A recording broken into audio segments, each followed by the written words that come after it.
فأعوذ بالله من الشيطان الرجيم بسم الله الرحمن الرحيم رب هب لي من الصالحين فبشرناه بغلام حليم صدق الله العظيم. الصلاة والسلام عليك يا رسول الله. الصلاة والسلام عليك يا حبيب الله. الصلاة والسلام عليك يا نبي الله. الصلاة والسلام عليك يا نور الله وعلى آلك وأصحابك يا حبيب الله صلى الله تعالى عليك وسلم. بسم الله الرحمن الرحيم.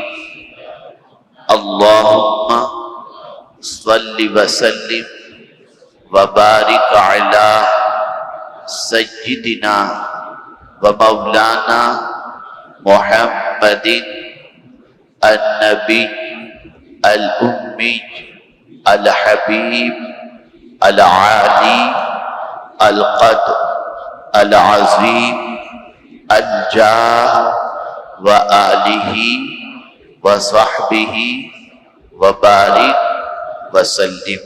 جزاکم اللہ خیرا. میرے پیارے آقا صلی اللہ تعالی علیہ وسلم کے پیارے دیوانوں، ماہ ذی الحجہ میں پوری دنیا کے مسلمان قربانی کے فریضے کو انجام دیتے ہیں، اور بہت سارے خوش نصیب مسلمان حج بیت اللہ کی سعادت سے بہرور ہوتے ہیں اور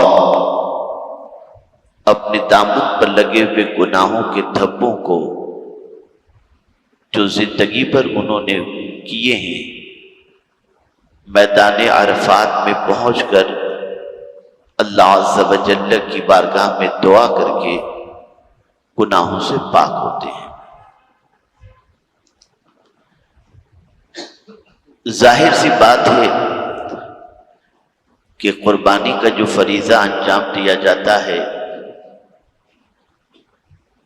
یہ حضرت ابراہیم علیہ نبینا علیہ الصلاۃ والتسلیم کی سنت مبارکہ ہے، اور رحمت عالم نور مجسم فخر آدم و بنی آدم صلی اللہ تعالی علیہ وسلم کی سنت مبارکہ ہے.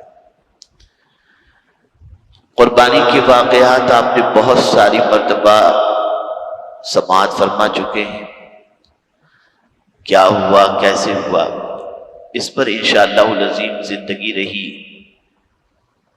تو عید کے دن، عید الاضحیٰ کی نماز سے پہلے میں عرض کروں گا. لیکن آج ایک پیغمبرانہ سوچ آپ کی سماعتوں کے حوالے کرنا چاہتا ہوں.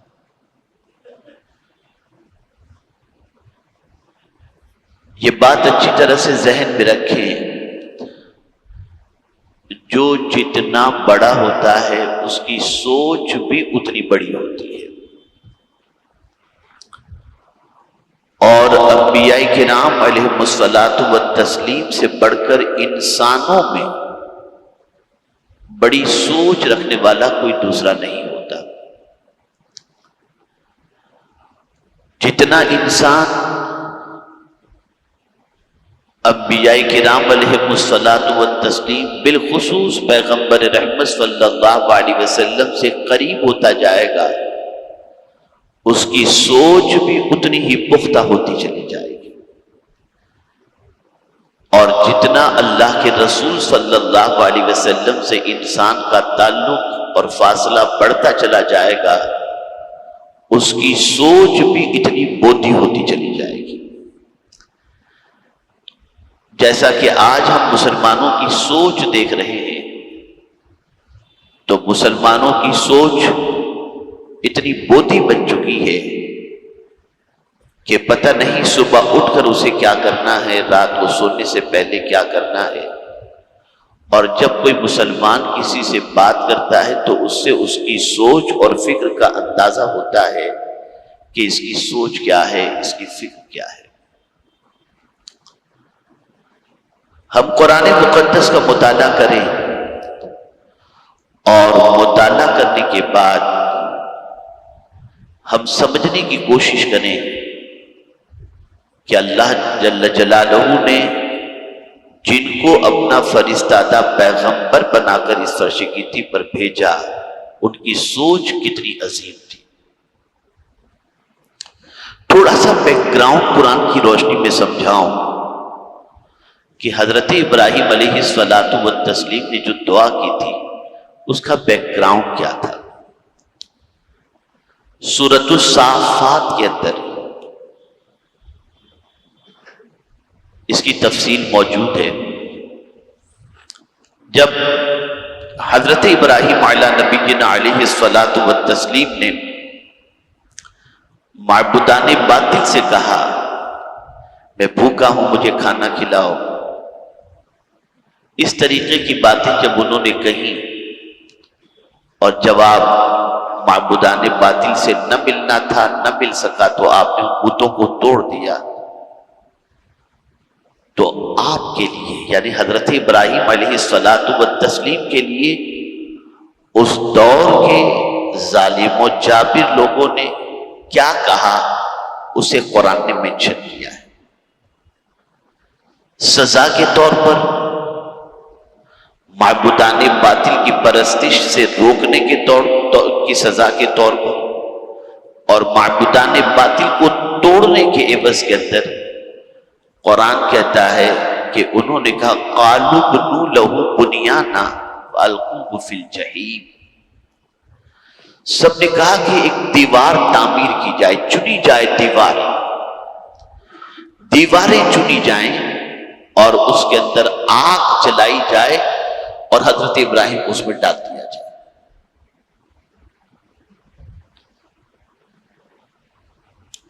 چنانچہ دیواریں تعمیر کی گئی، اس میں آگ جلائی گئی اور حضرت ابراہیم علیہ الصلوۃ والتسلیم کو اس آگ کے اندر ڈالا گیا۔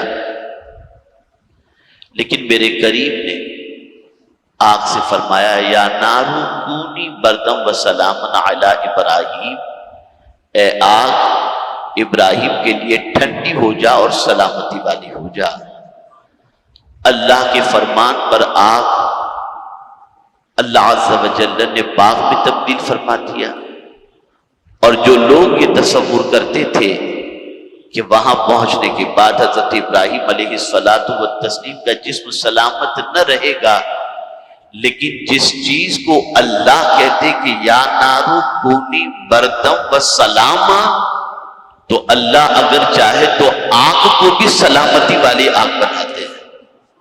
تو اللہ کے فرمان پر وہ آگ باغ میں تبدیل ہو گئی۔ اب اس کے بعد قرآن نے جو کہا اس کو سمجھو اور ذہن بناؤ تھوڑا سا اور سمجھنے کی کوشش کرو۔ قرآن کہتا ہے فَأَرَادُوا بِهِ كَيْدًا فَجَعَلْنَاهُمُ الْأَسْفَلِينَ، جن لوگوں نے یہ دیواریں تعمیر کی تھی اور آگ جلائی تھی، ان کا ارادہ تو یہی تھا کہ ہم نے تو یہ سب کر لیا ہے، اب حضرت ابراہیم کو اس پہ ڈال دیا گیا تو اب تو ابراہیم کو کوئی بچا نہیں سکتا۔ اور جب ابراہیم علیہ الصلوۃ والتسلیم اس دنیا سے چلے جائیں گے اور آگ کا اثر اگر ان پر ہوگا تو اس کے بعد حضرت ابراہیم علیہ نبینا علیہ الصلوۃ والتسلیم کی طرح دعوت توحید دینے والا تو کوئی نہیں رہے گا۔ تو اپنے ارادے سے توجہ چاہوں گا، ذہن میں بات کو بٹھائیے گا اور سوچ تھوڑی سی اچھی لے کر جائیے۔ اپنے ارادے سے دشمنوں نے سب کچھ کر لیا، لیکن ہونا وہی تھا جو میرے مولا کو منظور تھا. اور قرآن نے سوچ عطا فرمائی کہ 1000 تمہارے سلسلے میں کوئی منصوبے بنا لے، لیکن ضروری نہیں کہ انسان جو چاہے وہی ہوگا وہی جو مولا چاہے گا. یہ ایک سوچ قرآن نے عطا فرمائی. شرط یہ ہے کہ تم حق پر رہو، شرط یہ ہے کہ تم استقامت کا مظاہرہ کرو. فاراتو بھی کیدن، تکلیف پہنچانے کا ارادہ، مکر کا ارادہ انہوں نے کر لیا، لیکن قرآن کیا کہتا ہے؟ فجعلناہم الاسفلین، ہم نے ان کو اوندھے منہ گرا دیا. یعنی ان کا پلان اللہ نے فیل کر دیا، ان کا منصوبہ خاک میں تبدیل ہو گیا، وہ اپنے پلان میں سکسیس نہیں ہو سکے. اس لیے کہ اللہ عز و جل کی تدبیر اللہ کی تدبیر ہوتی ہے، اور انسان کا منصوبہ ہوتا ہے. ساری چیزیں اللہ عز و جل کے دست قدرت میں ہیں، اور جیسا مولا چاہے ویسا ہی ہوتا ہے. اس چیز کو ذہن میں ہمیشہ کے لیے بٹھا دیں. فَأَرَادُ بِهِ كَيْدًا فَجَعَلْنَاهُمُ الْأَسْفَلِينَ، یہ قرآن نے واضح طور پر فرما دیا. اب آپ دیکھیں، یہ تھوڑا سا بیک گراؤنڈ میں نے آپ کے سامنے پیش کیا. اللہ نے حضرت ابراہیم علیہ السلام کو بچا لیا. اللہ عز و جل نے حضرت ابراہیم علیہ السلام کو دشمنوں پر فتح عطا فرما دی. لیکن ان دشمنوں کی پالیسی اور پلاننگ یہ تھی کہ کسی بھی صورت میں حضرت ابراہیم علی نبینا علیہ الصلوۃ والتسلیم دین کی دعوت کا کام نہ کریں، دعوت توحید پیش نہ کریں. اور حضرت ابراہیم علیہ الصلوۃ والتسلیم نے محسوس کیا کہ اب یہاں میرے لیے دائرہ تنگ کیا جا رہا ہے، اور مجھے اسلام پر عمل، اللہ کی بندگی کرنے کے سلسلے میں مجھ پر سختیاں کی جائیں گی، مزید تکلیفوں کا مجھے سامنا کرنا پڑے گا. تو قرآن کہتا ہے کہ حضرت ابراہیم علیہ الصلوۃ والتسلیم نے ارادہ کر لیا، انی ذاہب الی ربی سیہدین. حضرت ابراہیم علیہ الصلوۃ والتسلیم نے ادھر سے ہجرت کا ارادہ کر لیا. لیکن قربان جائیے، اللہ اکبر، میں جب ان الفاظ کو دیکھتا ہوں تو میری عقل تنگ رہ جاتی ہے. انی ذاہب الی ربی، شہر کا نام نہیں لیا کہ اب میں یہاں سے جانے والا ہوں فلاں شہر کی طرف، فلاں ملک کی طرف، فلاں کنٹری کی طرف نہیں، الی ربی، میرے رب کی طرف. یعنی میرا مولا جس ملک کو، جس شہر کو میرے لیے پسند فرما دے، میں اسی کی طرف چلا جاؤں گا. اور پھر یہ کہہ دینا سیہدین، میرا رب مجھے اس کے بارے میں ان قریب ہدایت عطا فرمائے گا، رہنمائی فرمائے گا. یہاں سے یہ بات پتہ چلا، یا اس بات کا پتہ چلا کہ جب کسی ملک کے اندر اللہ عز و جل کی بندگی اور دین پر قائم رہنا یہ مشکل ہو جائے تو اس ملک سے ہجرت کرنا یہ انبیاء کی سنت مبارکہ ہے.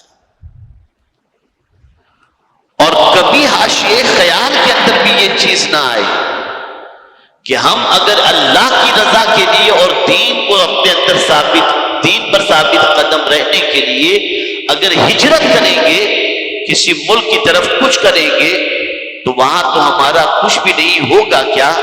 تو قرآن نے واضح لفظوں میں فرما دیا ہے کہ اگر تم اللہ کی طرف ہجرت کرتے ہو، اپنے دین کی حفاظت کے لیے ہجرت کرتے ہو، تو اللہ تمہیں بے شمار روزی بھی عطا فرما دے گا.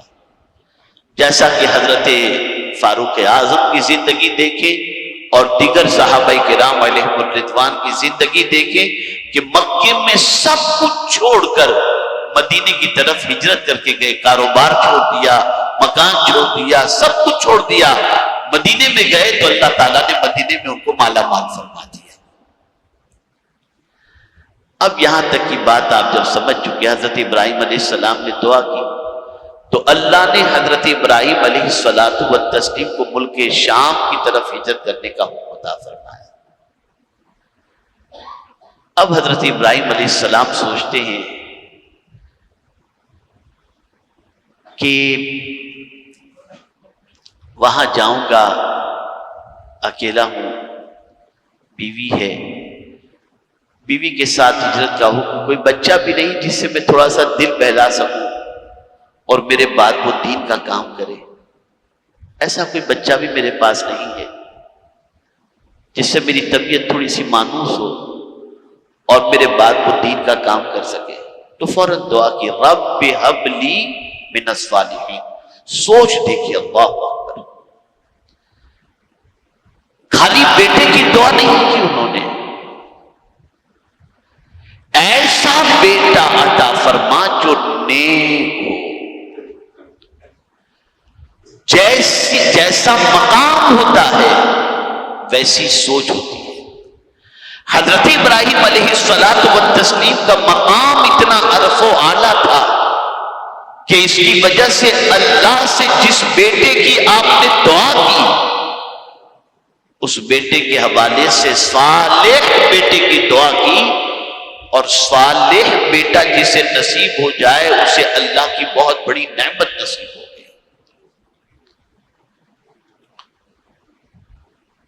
یہ صالح کسے کہتے ہیں؟ وہ جو عبادت میں بھی اچھا ہو، معاملات میں بھی اچھا ہو، اخلاق میں بھی اچھا ہو، اور جس کو دیکھو تو آنکھوں کو ٹھنڈک نصیب ہو جائے، جو طبیعت کے لیے بوجھ نہ ہو، بلکہ ایسا بیٹا ہو جو ماں باپ کی فرما بردار ہونے کے ساتھ ساتھ اللہ کی اطاعت کا بھی خیال رکھنے والا ہو۔ تو آپ نے دعا کی، رب ہب لی من الصالحین۔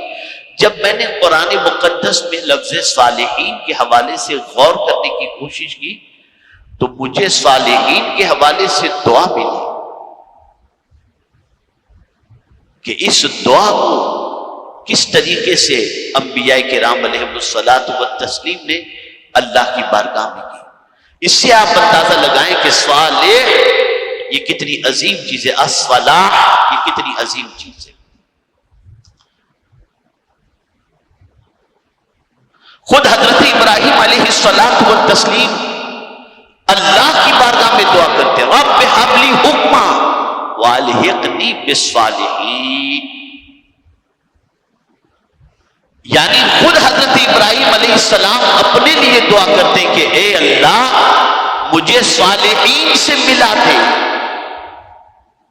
صالحین کے ساتھ مجھے شامل فرما دے، صالحین کے ساتھ میرا الحاق فرما دے، جبکہ خلیل اللہ ہیں، ایسے صالح کہ رب نے خود ان کو اپنے دوست کی حیثیت سے چنا، کہ قرآن کہتا ہے واتخذ اللہ ابراہیم خلیلا، لیکن اس کے باوجود بھی حضرت ابراہیم علیہ الصلوۃ والتسلیم بارگاہ سمدیت میں دعا کرتے ہیں، رب ہب لی حکما والحقنی بالصالحین۔ اسی طریقے سے حضرت یوسف علیہ السلام کی دعا کو دیکھیں، قد آتیتنی من الملک وعلمتنی من تأویل الاحادیث فاطر السماوات والارض انت ولیی فی الدنیا والآخرہ توفنی مسلما والحقنی بالصالحین۔ حضرت یوسف علیہ الصلوۃ والتسلیم بھی اللہ کی بارگاہ میں دعا کرتے ہیں کہ اللہ تو نے مجھے ملک عطا فرمایا اور خواب کی تعبیر کا علم عطا فرمایا، اے زمین و آسمان کے پیدا کرنے والے مجھے اسلام پر زندگی دے، اسلام پر موت نصیب فرما اور مجھے صالحین کے ساتھ شامل فرما۔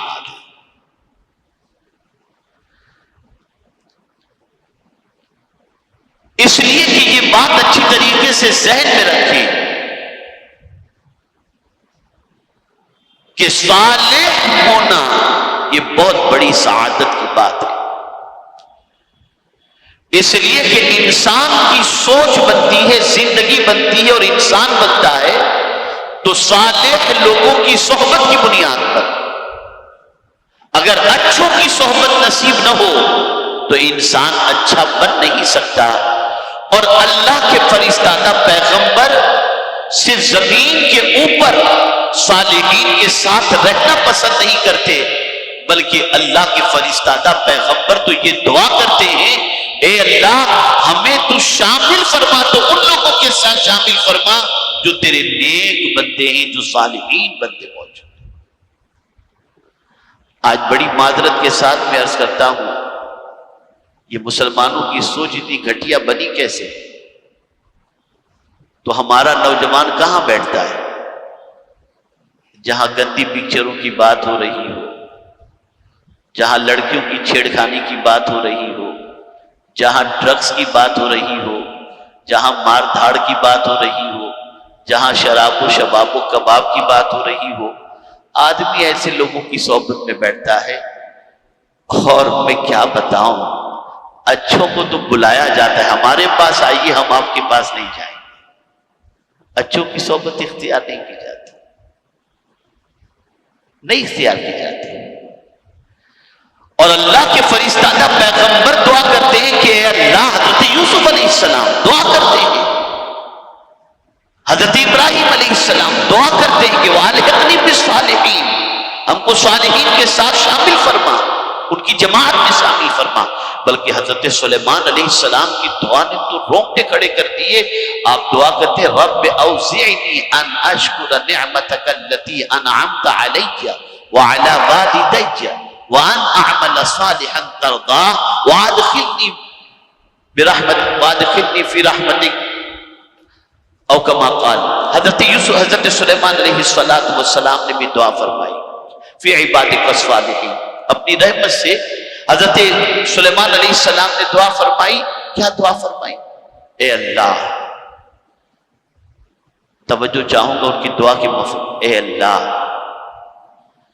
تو نے جو ہمیں نعمت عطا فرمائی، مجھے جو نعمت تو نے عطا فرمائی، اور میرے والدین کو جو تو نے نعمت عطا فرمائی، اے اللہ ہم کو اس نعمت کا شکر کرنے والا بنا دے، اس نعمت کا شکر کرنے والا بنا دے۔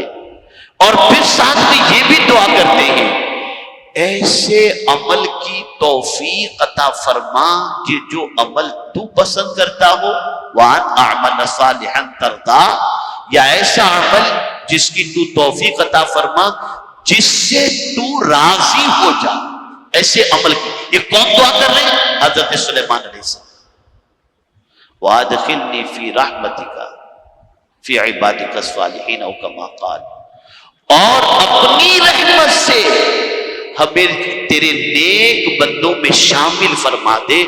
آپ اندازہ لگائیں یہ نیک بندہ کتنا اہم ہے کہ حضرت سلیمان علیہ السلام ان کے اندر شامل ہونے کی دعا کر رہے ہیں، اور اسی کے ساتھ حضرت ابراہیم علیہ السلام بھی دعا کر رہے ہیں، حضرت یوسف علیہ السلام بھی دعا کر رہے ہیں۔ لیکن آج ہمارا معاملہ یہ ہے کہ نیکوں کی صحبت میں بیٹھنے کے لیے کوئی تیار ہے ہی نہیں۔ آج تو نیک بات آدمی کر دے تو دشمن بن جاتا ہے۔ مجھے یاد ہے ایک صاحب سے ہم نے کہا کہ آپ شادی پہ اتنا خرچ کرتے ہیں، یہ کروڑوں روپے کا خرچ مناسب نہیں ہے، جائز نہیں۔ ارے مولانا چھوڑیے یار، ہماری کمائی کا پیسہ ہم خرچ کریں اور اپنے پیچھے خرچ نہیں کریں گے تو کس کے پیچھے خرچ کریں گے؟ اور پھر اس کے پاس سے سلام کلام، میسج پہ کانٹیکٹ وغیرہ بھی تقریباً نہ کے برابر ہوگا۔ یہ سوچ ہے۔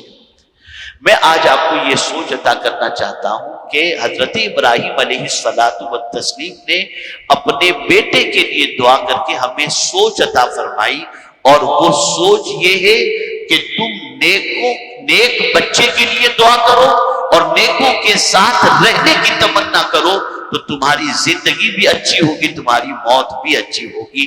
میرے پیارے آقا صلی اللہ تعالی علیہ وسلم کے پیارے دیوانوں، اب حضرت ابراہیم علیہ السلام کی ایج کتنی تھی، کس طریقے سے سفر ہوا، کس طریقے سے قربانی کا معاملہ ہوا، اس کو انشاءاللہ العظیم کل میں ہفتہ واری سنی اجتماع میں بتاؤں گا، اور پورا قربانی کا فلسفہ انشاءاللہ عید کے دن یہاں پر عید کی نماز سے پہلے بتاؤں گا، آپ تشریف لائیں اور اپنی دینی معلومات میں اضافہ فرمائیں۔ اللہ رب العزت جل جلالہ انبیاء کرام علیہ میرے پیارے الصلوۃ آقا صلی والتسلیم کی فکر اللہ کو علیہ ہمیں وسلم کے اپنانے دوارا کی توفیق نصیب امید فرمائے کرتا ہوں اور حضرت آپ کو ابراہیم ویڈیو علیہ پسند آئی الصلوۃ ہوگی، والتسلیم کی آپ کو بیان تعلیمات پسند پر آیا ہوگا۔ عمل کی توفیق اگر نصیب پسند فرمائے۔ آیا ہے وما تو ویڈیو کو علینا لائک الا کریں البلاغ اور اپنے المبین۔ دوستوں میں رشتہ داروں میں شیئر ضرور کریں تاکہ ان کے عمل میں اضافہ ہو سکے اور وہ بھی ثوابدار حاصل کر سکیں۔ اور اگر آپ ہمارے چینل پر نئے ہیں تو چینل کو سبسکرائب کر لیں اور آل کے بٹن پر کلک کریں تاکہ آنے والی ویڈیو آپ تک سب سے پہلے پہنچے۔ ملتے ہیں اگلی ویڈیو میں، تب تک کے لیے السلام علیکم ورحمۃ اللہ وبرکاتہ۔